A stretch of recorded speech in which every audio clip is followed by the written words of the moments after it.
روزانہ کی بنیاد پر بے گناہ فلسطینیوں کے گھر تباہ ہو رہے ہیں، اور بچے جن کی مسکراہٹیں دنیا کو روشنی دے سکتی تھی وہ ملبے کے نیچے دم توڑ رہے ہیں۔ اسرائیلی بمباری اور طاقت کے بے جا استعمال نے فلسطین کی گلیوں کو قبرستان بنا دیا ہے، اور ہر طرف خوف، موت اور بے بسی کی فضا چھائی ہوئی ہے۔ مسلمانوں کے دل اس ظلم کو دیکھ کر خون کے آنسو رو رہے ہیں۔ مسجد اقصیٰ، وہ مقدس مقام جس کے لیے مسلمانوں نے نسلوں تک قربانیاں دی ہیں، آج پھر خطرے میں ہے۔ ہر گلی، ہر کوچہ، ہر معصوم چہرہ ایک سوال پوچھتا ہے، کہاں ہے انصاف؟ کہاں ہے وہ ضمیر جسے انسانیت کہتے ہیں؟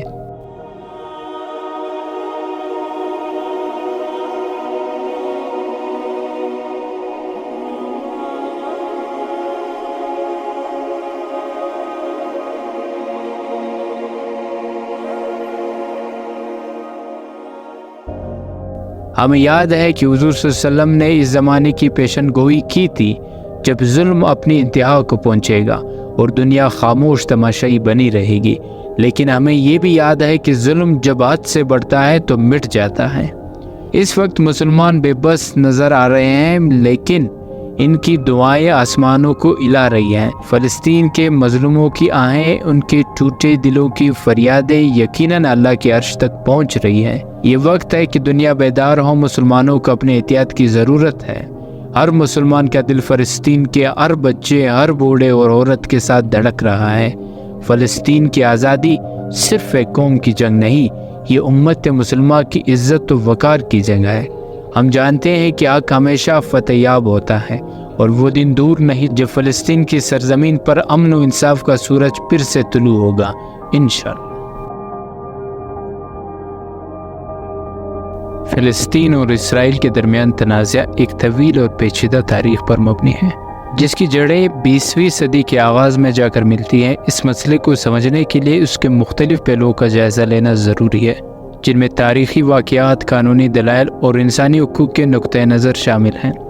تاریخی پس منظر: فلسطین کی سرزمین میں یہودی اور عرب دونوں کی طویل تاریخ رہی ہے، تاہم جدید تنازع کا آغاز 1917 میں بلفور ڈکلیریشن سے ہوتا ہے، جس میں برطانوی حکومت نے فلسطین میں یہودیوں کے لیے ایک قومی ریاست کے قیام کی حمایت کی تھی۔ اس کے بعد جب 1947 میں اقوام متحدہ نے فلسطین کو عرب اور یہودی ریاستوں میں تقسیم کرنے کا منصوبہ پیش کیا تو عرب ریاستوں نے اسے مسترد کر دیا، جبکہ یہودیوں نے اسے قبول کر لیا۔ 1948 میں اسرائیل کے قیام کے اعلان کے ساتھ ہی پہلی عرب اسرائیل جنگ شروع ہو گئی، جس کے نتیجے میں لاکھوں فلسطینی بے گھر ہو گئے، جسے نکبہ یعنی آفت کہا جاتا ہے۔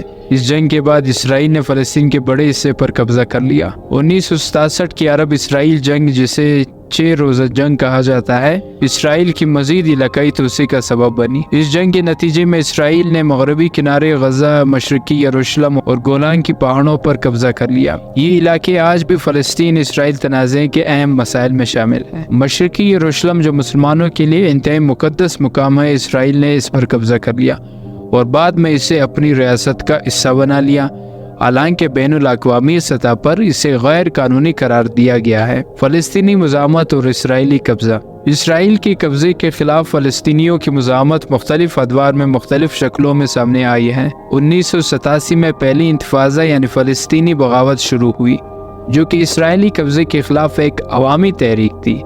اسی طرح 2000 میں دوسری انتفاضہ کا آغاز ہوا، جو کئی سالوں تک جاری رہی اور دونوں اطراف میں بڑے پیمانے پر جانی نقصان ہوا۔ حماس اور غزہ: 2007 میں حماس نے غزہ کی پٹی کا کنٹرول سنبھال لیا۔ اسرائیل نے غزہ کا محاصرہ کر دیا، جس کے نتیجے میں غزہ کے شہری شدید مشکلات کا شکار رہے ہیں۔ اسرائیل کا کہنا ہے کہ یہ محاصرہ حماس کے حملوں سے بچنے کے لیے ضروری ہے، جبکہ ناقدین اسے اجتماعی سزا کے مترادف قرار دیتے ہیں۔ حالیہ حملے اور جنگیں: اسرائیل اور غزہ کے درمیان کئی فوجی جھڑپیں ہو چکی ہیں، جن میں سب سے نمایاں 2008 اور 2009 کی جنگ، جسے آپریشن کاس لیٹ کہا جاتا ہے۔ پھر اس کے بعد 2014 کی جنگ آپریشن پروٹیکٹیو ایج کا نام دیا گیا، اور 2021 میں یروشلم میں اسرائیل پولیس کے حملوں اور غزہ پر اسرائیلی فضائی بمباری کے نتیجے میں بڑے پیمانے پر تشدد پھوٹ پڑا۔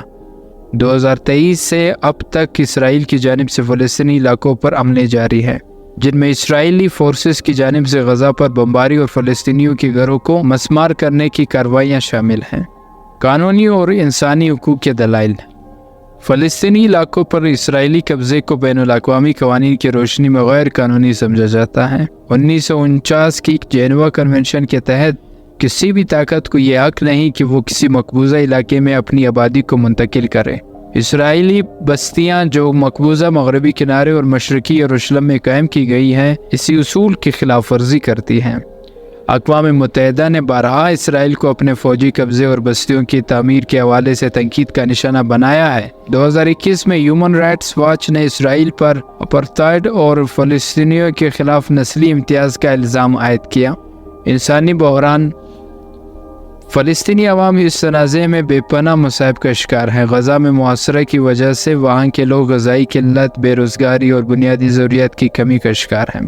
2023 سے اب تک غزہ کے لوگ بجلی، پانی اور طبی سہولیات کی قلت کا سامنا کر رہے ہیں، جبکہ اسرائیلی حملوں میں معصوم جانوں کا ضیاع جاری ہے۔ مذہبی پیشنگوئیاں اور مسلمانوں کی بے بسی۔ حضور صلی اللہ علیہ وآلہ وسلم کی احادیث میں مختلف اقوام کے درمیان جنگوں اور فتنوں کی پیشنگوئیاں کی گئی ہیں، جن میں خاص طور پر مشرق وسطیٰ کے خطے کا ذکر موجود ہے۔ بعض علماء ان احادیث کو موجودہ فلسطینی حالات سے جوڑتے ہیں اور مانتے ہیں کہ یہ مسلمانوں کی آزمائش کا وقت ہے۔ نتیجہ فلسطین اسرائیل تنازع ایک انتہائی پیچیدہ مسئلہ ہے، جس میں تاریخی، مذہبی، قانونی اور انسانی پہلو شامل ہیں۔ دنیا کو اس مسئلے کو سنجیدگی سے حل کرنے کی ضرورت ہے تاکہ فلسطینی عوام کو ان کے بنیادی حقوق فراہم کیے جا سکیں اور خطے میں پائیدار امن قائم ہو سکے۔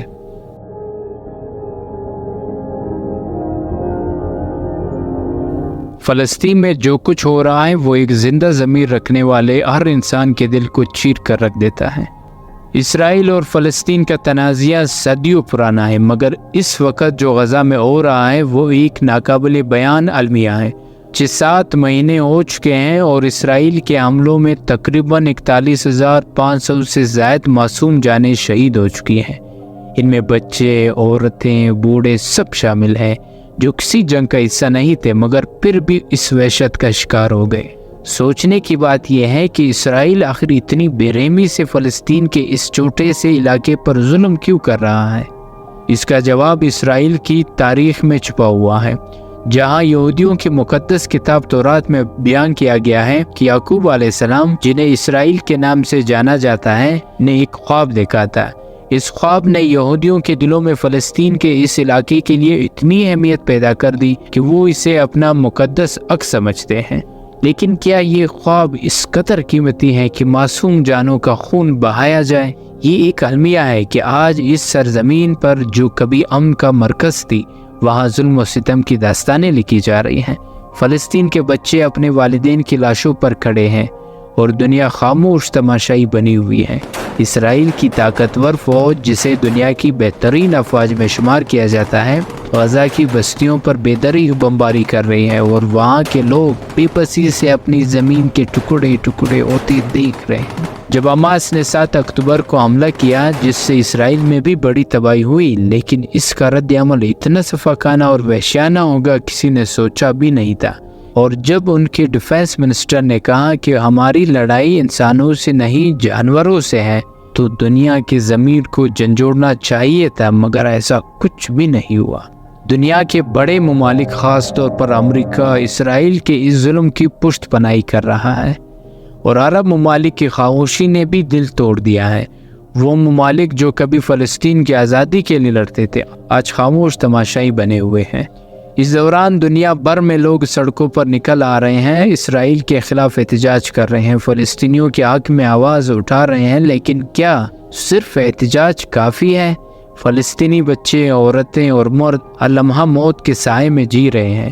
یہ ایک نسل کشی ہے اور اس کی کوئی معافی نہیں۔ یہ جنگ صرف زمین کے ایک ٹکڑے کی نہیں، بلکہ انسانیت کی بقا کی جنگ ہے۔ فلسطینی عوام کی امیدیں کمزور پڑ رہی ہیں، مگر ان کا جذبہ ابھی زندہ ہے۔ ان کی آنکھوں میں آج بھی آزادی کا خواب ہے، جو دنیا کی بے حسی کے باوجود نہیں بجھ سکتا۔ حضور اکرم نبی کریم صلی اللہ علیہ وآلہ وسلم کی پیشن گوئیاں آخری زمانے اور فتنوں کے بارے میں اسلامی روایت میں اہم مقام رکھتی ہیں۔ جن میں بعض کا تعلق فلسطین اور مشرق وسطیٰ کے علاقوں سے بھی بتایا جاتا ہے۔ یہ پیشن گوئیاں مسلمانوں کے لیے رہنمائی کا ذریعہ ہیں اور ان میں کئی نشانات اور واقعات کا ذکر ملتا ہے جو آخری زمانے میں رونما ہوں گی۔ فلسطین اور اس کے گرد و نواح کے علاقے، خاص طور پر یروشلم، بیت المقدس، ان پیشن گوئیوں میں اہمیت کے حامل ہیں۔ مسجد اقصیٰ کی مرکزیت۔ مسجد اقصیٰ مسلمانوں کا پہلا قبلہ ہے اور قرآن و حدیث میں اس کی خاص اہمیت بیان کی گئی ہے۔ حضور صلی اللہ علیہ وآلہ وسلم کے واقعہ معراج میں بھی بیت المقدس کا ذکر ہے، جہاں آپ نے تمام انبیاء کی امامت فرمائی۔ اس واقعے سے بیت المقدس اور فلسطین کی اہمیت مسلمانوں کے لیے مزید واضح ہو جاتی ہے۔ قرآن کریم میں سورۃ الاسراء کی پہلی آیت میں مسجد اقصیٰ کا ذکر موجود ہے۔ پاک ہے وہ ذات جو اپنے بندے کو رات کے ایک حصے میں مسجد الحرام سے مسجد اقصیٰ تک لے گئی، جس کے گرد ہم نے برکت رکھی ہے۔ یہ آیت اس مقام کی برکت اور اہمیت کی وضاحت کرتی ہے۔ دجال کا خروج اور بیت المقدس۔ حدیث میں آیا ہے کہ آخری زمانے میں ایک بہت بڑا فتنہ دجال کا ظہور ہوگا اور اس کے خلاف سب سے بڑی جنگ بیت المقدس کے قریب ہوگی۔ دجال کا خروج اور پھر اس کے خلاف جنگوں کا ایک مرکز فلسطین اور اس کے کرب و جوار کو بتایا گیا ہے۔ حضور صلی اللہ علیہ وسلم کی ایک مشہور حدیث کے مطابق دجال مشرق کی طرف سے نکلے گا اور زمین میں فساد پھیلائے گا۔ پھر حضرت عیسیٰ علیہ السلام دمشق کے مشرقی جانب سفید منارہ کے قریب نازل ہوں گے اور دجال کو فلسطین کے مقام لد میں قتل کر دیں گے۔ یہ حدیث فلسطین کو آخری زمانے میں ایک مرکزی مقام بتاتی ہے جہاں حضرت عیسیٰ علیہ السلام دجال کو شکست دیں گے۔ بیت المقدس کی فتح اور زوال۔ نبی صلی اللہ علیہ وآلہ وسلم کی ایک اور مشہور حدیث میں آیا ہے کہ بیت المقدس مسلمانوں کی فتح کے بعد ان کے ہاتھوں میں آئے گا اور پھر ایک وقت ایسا بھی آئے گا جب اسے دوبارہ مشکلات کا سامنا ہوگا۔ حضرت معاذ بن جبل رضی اللہ تعالیٰ عنہ سے روایت ہے کہ حضور صلی اللہ علیہ وآلہ وسلم نے فرمایا، جب بیت المقدس آباد ہو جائے گا تو مدینہ منورہ ویران ہو جائے گا۔ جب مدینہ منورہ ویران ہوگا تو جنگیں برپا ہوں گی۔ جب جنگیں برپا ہوں گی تو قسطنطنیہ فتح ہوگا، اور جب قسطنطنیہ فتح ہوگا تو دجال ظاہر ہوگا۔ اس حدیث میں بیت المقدس کی اہمیت اور اس کے ساتھ ہونے والے واقعات کا ذکر کیا گیا ہے۔ فلسطین میں قیامت کی نشانیاں۔ حضرت ابو ہریرہ رضی اللہ تعالیٰ عنہ سے مروی ہے کہ رسول اللہ صلی اللہ علیہ وآلہ وسلم نے فرمایا، قیامت اس وقت تک قائم نہیں ہوگی جب تک مسلمان یہودیوں سے جنگ نہ کریں، اور اس جنگ میں مسلمان یہودیوں کو قتل کر دیں گے، یہاں تک کہ یہودی درختوں اور پتھروں کے پیچھے چھپیں گے اور درخت اور پتھر پکار اٹھیں گے کہ اے مسلمان، اے اللہ کے بندے، یہ یہودی میرے پیچھے چھپا ہوا ہے، آ اور اسے قتل کر۔ یہ حدیث اس بات کا اشارہ کرتی ہے کہ آخری زمانے میں مسلمانوں اور یہودیوں کے درمیان ایک عظیم جنگ ہوگی، اور اس کا تعلق فلسطین کے علاقے سے جوڑا گیا ہے۔ امام مہدی اور حضرت عیسیٰ علیہ السلام کا ظہور۔ مسلمان عقیدہ رکھتے ہیں کہ آخری زمانے میں حضرت عیسیٰ علیہ السلام دوبارہ نازل ہوں گے اور امام مہدی کی قیامت میں مسلمانوں کے ساتھ مل کر دجال اور اس کے پیروکاروں کے خلاف جنگ کریں گے۔ فلسطین کی سرزمین، خاص طور پر بیت المقدس، اس جنگ کا مرکز ہوگا۔ فلسطین اور بیت المقدس اسلامی پیشن گوئیوں میں اہم مقام رکھتے ہیں۔ حضور صلی اللہ علیہ وسلم نے ان علاقوں کے حوالے سے مختلف فتنوں، جنگوں اور دجال کے خروج کی نشانیاں بیان کی ہے جو آخری زمانے میں رونما ہوں گی۔ ان حدیث میں فلسطین کی زمین کو ایک اہم کردار کے طور پر دکھایا گیا ہے جہاں حق اور باطل کی جنگوں کا فیصلہ ہوگا۔